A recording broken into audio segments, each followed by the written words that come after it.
הנה אנחנו רואים פה ממש את הגזלה, את הגנבות של המשקים, ביצים, תנובה ועוד כל מיני דברים. הנה פה ראינו פה ביצה שכתוב עליה לארג', אבל לפי המבנה שלה היא נראית מיני, אפילו לא מדיום.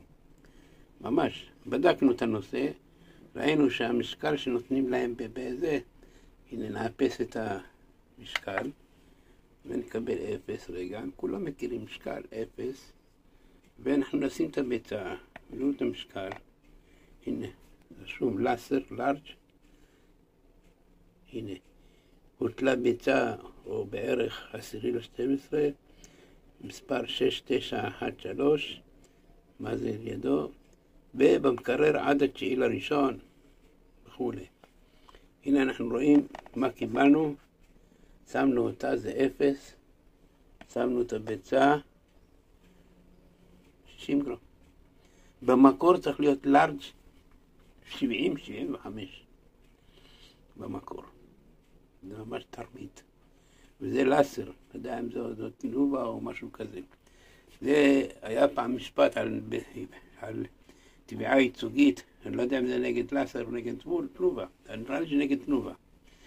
ושם תבעו, הגיעו בבית משפט, אמרו שמה שהביצה לפעמים בזמן, בזה, וזה מאבדת משקלה, כשהיא נוצרת ככה, זה ככה, וכשהיא זה, אז יש נוזלים שהם יורדים, כל מיני סיפורים, כל מיני זה, הכל שקר וכזה, קיצור.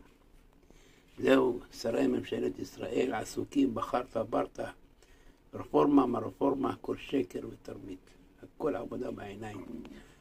כל השרים, ממש, חברי כנסת, רובה דרובה, שופו של בימין, 0, 0, גם ככה הם לא עושים כלום, לא עושים שום דבר, מהרבה שטחים, הרבה שטחים, מהרבה, אפילו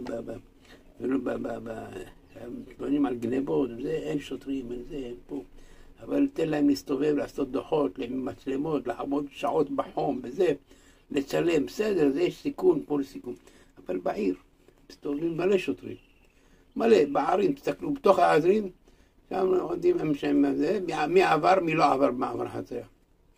בית מי, זה, את הזקנים, את המבוגרים, את הקשישים, אלה שלא עובדים, את המובטלים, מי מסתובב בעיר בשעה 10, 11, 12? 100 שוטרים מלא שם. מלא.